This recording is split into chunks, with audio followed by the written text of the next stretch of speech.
Assalamualaikum warahmatullahi wabarakatuh. Selamat siang, kaula muda. Di Kamsam Nida Podcast ya. Kaula muda membahas dan mengawasi nuklir dengan aman. Sekarang di siang hari pada bulan Ramadan tahun 1443 Hijriah. Kita mencoba untuk membuat podcast lagi ya. Ini sesi kelima kalau tidak salah ya. Beberapa podcast kita sebelumnya memang berasal dari permintaan dari netizen ya gitu. Bagaimana pertanyaannya tentang nuklir gitu. Ada beberapa hal yang memang ya insya Allah kami akan sampaikan gitu agar mencerahkan kita semua lah gitu ya. Insya Allah semoga bermanfaat apalagi sekarang di bulan Ramadan gitu. Nah, salah satu yang masuk ke dalam media sosial kami ada pertanyaan yaitu mengenai limbah.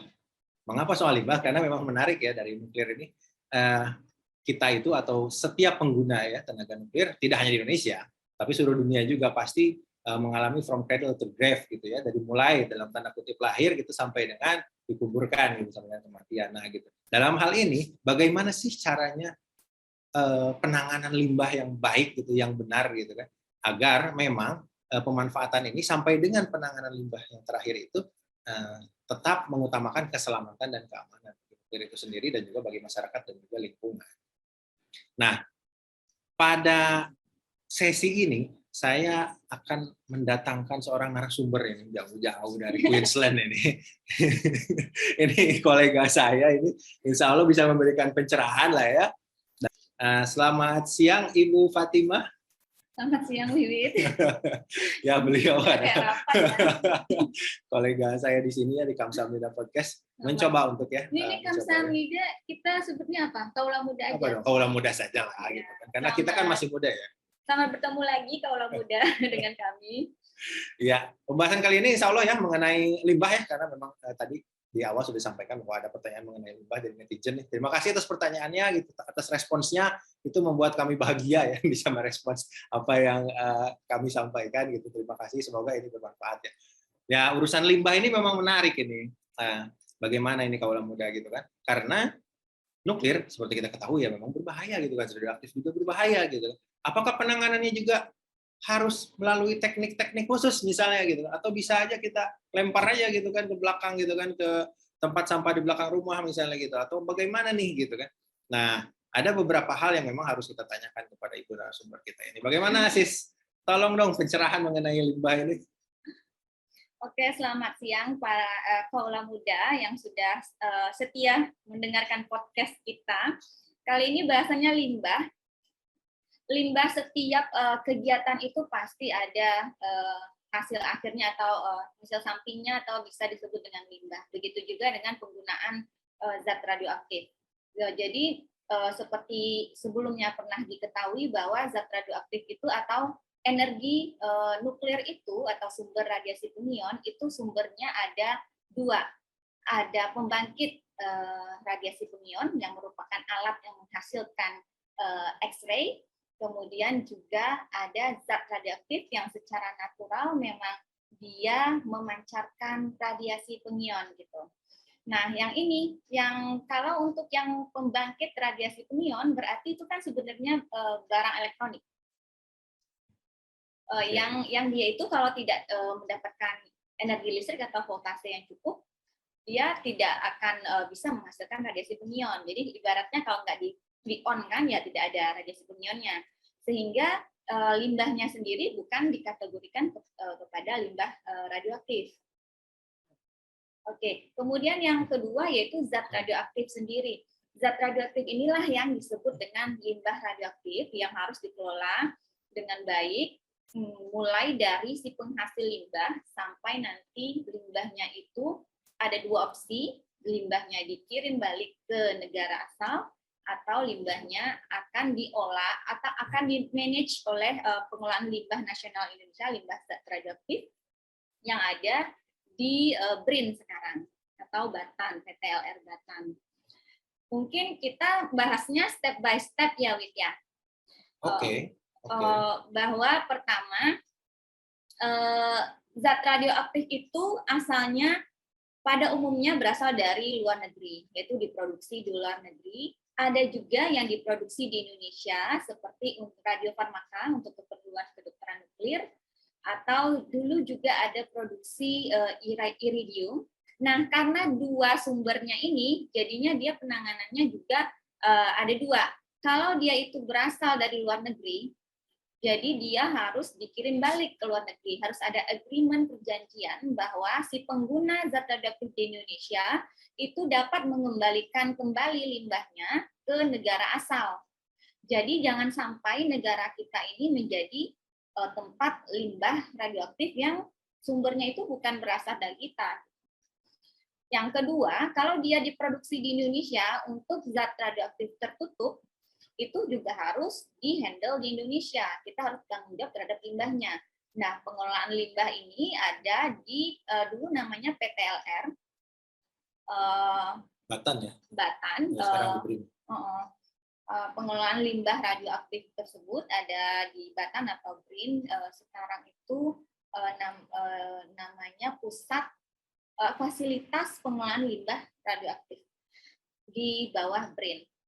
Nah, limbah yang dari zat radioaktif yang diproduksi di Indonesia harus dikirimkan ke Batan. Nah, begitu. Nah, tadi kan saya bilang ada zat radioaktif tertutup, berarti ada zat radioaktif terbuka. Nanti bisa kita bahas lebih detail lagi. Ya. Terima kasih, ini pencerahan awalnya ya mengenai limbah ini. Ada apa ya? Dua hal lah yang penting di sini ya. Ada tadi dikatakan oleh Sis Emma ini, kalau misalnya itu hasil impor ya, gitu, artinya dari luar negeri, kemudian limbahnya maka harus dikembalikan gitu kan kepada negara asalnya. Pertanyaannya kemudian ini ya, Sis ya, apakah memang harus demikian gitu kan? Atau memang itu berdiri sejajar? Misal begini sejajar. Ketika dia memang impor, dia itu memang harus dikembalikan ke negara itu, atau sebenarnya bisa saja sebenarnya dilimbahkan ke Batan atau PTLR yang di BRIN itu gitu kan? Atau memang merupakan suatu keharusan untuk dikembalikan gitu kan? Kalau memang dia impor ya. Itu aja dulu pertanyaan dari saya. Konsepnya, kalau kita lihat di peraturan pemerintah nomor 61 tahun 2013 tentang pengelolaan limbah radioaktif, itu opsinya dua, jadi dikirimkan kembali ke negara asal atau dikirimkan ke pengelolaan limbah radioaktif yang ada di Indonesia.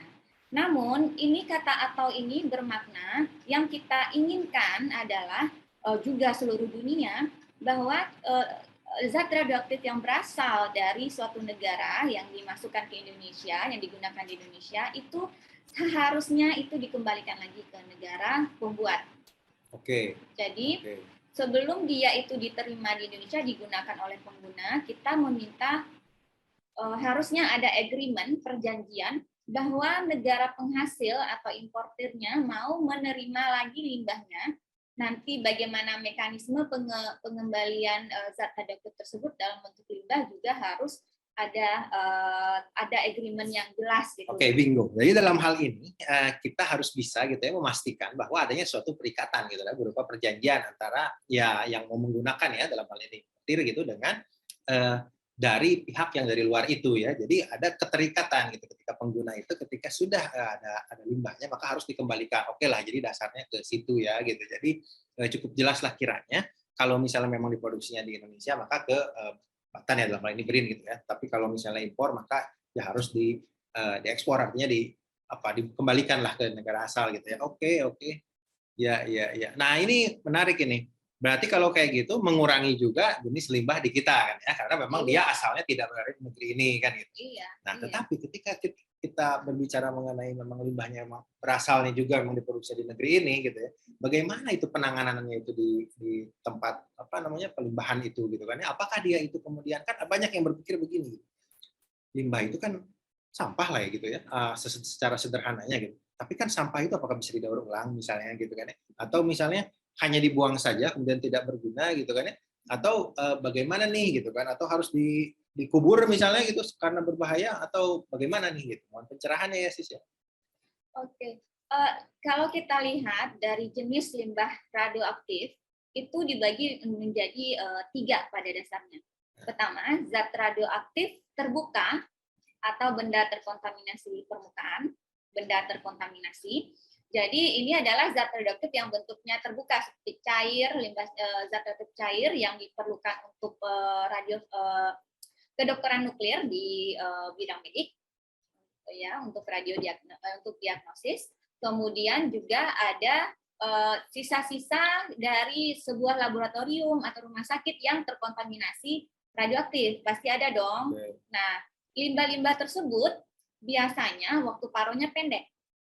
Jadi kan kita udah belajar bahwa kita udah pernah membahas bahwa zat radioaktif itu adalah suatu zat yang memancarkan energi karena dia tidak stabil.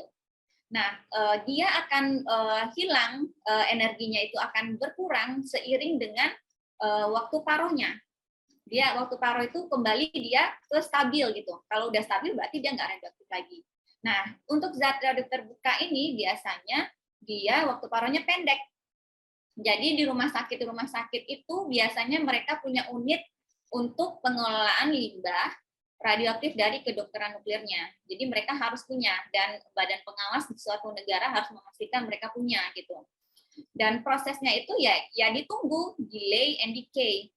Dia ditunggu meluruh sampai hasil luruhannya itu tidak berbahaya lagi, tidak mengandung radioaktif, bisa disebut tidak mengandung radioaktif. Setelah biasanya kalau berdasarkan referensi itu 10 kali dari waktu paruhnya yang terbesar. Oke. Jadi dia ditunggu sampai misalnya waktu paruhnya paling bercampur ya limbah ya. Misalnya untuk zat radioaktif yang paling lama itu 2 hari misalnya. Berarti kita tunggu sampai 10 kali 2. Nah, itu dipastikan bahwa dia itu bisa mencapai namanya yang kita sebut tingkat clearance. Oke. Tingkat clearance itu tingkat di mana zat radioaktif itu sudah aman dan tidak perlu pengawasan lagi. Namun karena ini merupakan zat radioaktif yang juga ada sifat kimianya yang cair itu, jadi dia setelah delay and decay tadi masuk ke proses limbah B3 pada umumnya. Oh, B3 ya. Masuk ke limbah, pengolahan limbah B3 pada umumnya. Jadi tidak langsung dibuang ke badan jalan gitu. Selanjutnya, nah kalau misalnya si penghasil limbah itu kan di si penghasil limbah di rumah sakit atau di lab. Kalau seandainya in case dia itu tidak memiliki waktu paruh yang cukup panjang, misalnya bisa puluhan tahun, kemudian si penghasil limbah tidak sanggup untuk melakukan proses itu, delay and decay, maka dia harus mengirimkan ke fasilitas pengolahan limbah radioaktif nasional kita atau PTLR. Oke. Sampai di sini saya rasa cukup tercerahkan sih ya gitu kan ya. Semoga juga bisa tercerahkan bagi kaula muda yang lain ya gitu kan. Tapi tadi ada yang menarik dari si Sema itu tadi menyatakan tentang B3 gitu ya. B3 ini kan apa, bahan beracun berbahaya ya gitu kalau nggak salah ya. Bahan berbahaya beracun ya. Nah, B3 ini kan kita pasti mikirnya itu gitu ya, B3 ini jangan-jangan urusannya dengan LH gitu ya. Kalau nggak salah ada ULH gitu ya.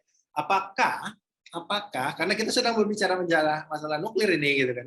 Apakah nuklir ini masuk ke dalam kualifikasi B3 itu gitu. Karena secara secara terminologi tampaknya gitu, nuklir ini merupakan bahan yang berbahaya dan beracun kan gitu. Jadi seharusnya masuk dong, tapi apakah demikian ya gitu kan.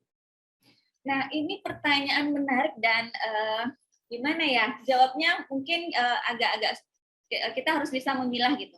Kalau sebenarnya dari KLH dia itu mengatur tentang limbah B3 yang umum. Sebenarnya zat radioaktif itu dikecualikan, limbah radioaktif itu dikecualikan. Makanya pengelolaan dan pengaturannya pun berbeda gitu. Di klausul atau di pasal PP 101 dulunya, sekarang kalau nggak salah 22 tahun 2021. Nah, ya peraturan yang diterbitkan oleh LH, peraturan pemerintah menyebutkan bahwa untuk limbah B3 yang mengandung zat radioaktif atau memiliki konsentrasi di atas 1 becquerel per gram, itu tidak, ini konsepnya lain, itu tidak boleh digunakan atau tidak boleh diolah gitu, harus dilimbahkan. Tapi itu limbah-limbahnya seperti limbah hasil residu dari proses mining. Jadi asal muasal limbahnya itu bukan limbah radioaktif gitu, bukan dari zat radioaktif yang digunakan, kemudian atau disebut dari pemanfaatan zat radioaktif, tapi dari kegiatan lain seperti proses mining, hasil samping lah gitu hasil ya. samping, Oke. ya seperti tin mining yang kita ya gitu. Tapi ini menarik ya, bahwa B3 itu mengecualikan lah dalam tanda kutip gitu ya, si nuklir ini adalah maksudnya B3. Tapi kalau dalam hukum itu ada istilah itu yang lex specialis derogat legi generali gitu. Jadi kalau misalnya si B3 itu memang gitu definisinya gitu berdasarkan ULH memang adalah merupakan limbah yang beracun gitu ya, berbahaya dan membuat orang atau lingkungan hidup menjadi terancam gitu, bahaya gitu secara umum ya, begitu artinya, maka pada dasarnya sebenarnya nuklir masuk gitu kan. Nah, tetapi karena memang ULH dan UK itu keterangan nuklir itu berbeda gitu kan, dan kita sedang berbicara mengenai nuklir, maka yaitu asas hukum tadi yang menyatakan lex specialis derogat legi generali dipakai gitu, bahwa khusus nuklir yaitu memakai undang-undang tentang ketenaga nukliran gitu. Meskipun tadi disampaikan mungkinlah dalam hal peraturan di bawahnya ternyata mengecualikan itu lebih bagus lagi gitu kalau dalam lex scripta ya, apa yang tertulis gitu. Tapi tanpa ditulis pun begitu pakai asas itu bisa lah. Ya ini pencerahan lah ya. Tadi saya pikir memang masuk gitu loh. Jadi kalau kayak gitu, kalau masuk kan artinya wah ada sengketa kewenangan dong kan gitu ya. Nah tapi ternyata enggak ya gitu. Nah mungkin beberapa pertanyaan lagi adalah terpikirnya tuh gini. Apakah kenyataannya gitu pada praktiknya itu si limbah itu ada yang dikungkung gitu aja misalnya, atau harus dikubur misalnya, terus kalau misalnya dikubur itu harus berapa dalam gitu misalnya gitu kan ya. Itu kan pertanyaan-pertanyaan yang jamak lah ya gitu kan ya. Jadi mohon pencerahannya lah Sis. Mungkin kita tadi kan saya jelaskan untuk zat radioaktif terbuka dan terkontaminasi. Tadi kan ada 3, mungkin kita lanjutkan jadi bisa menjawab. Yang kedua yaitu zat radioaktif bentuk khusus atau zat radioaktif tertutup, terkapsul. Jadi ini bentuknya padat, terkapsul, dan ini energinya jauh lebih tinggi daripada zat radioaktif terbuka tadi dan waktu paruhnya lebih panjang. Jadi bisa sampai bertahun-tahun, puluhan tahun gitu kan. Dan zat radioaktif ini biasanya digunakan di rumah sakit untuk terapi. Ada yang menggunakan cesium, misalnya kobalt. Nah, itu kan waktu paruhnya panjang. Juga ada yang digunakan di industri. Oke, untuk keperluan gauging atau radiografi industri pakai iridium 192. Nah, tadi kan ada 2 opsi. Zat radioaktifnya kita harus usahakan semaksimal mungkin itu dikembalikan ke negara asal. Sehingga kita tidak di Indonesia tidak menjadi tempat penampungan limbah zat radioaktif yang waktu paruhnya panjang gitu.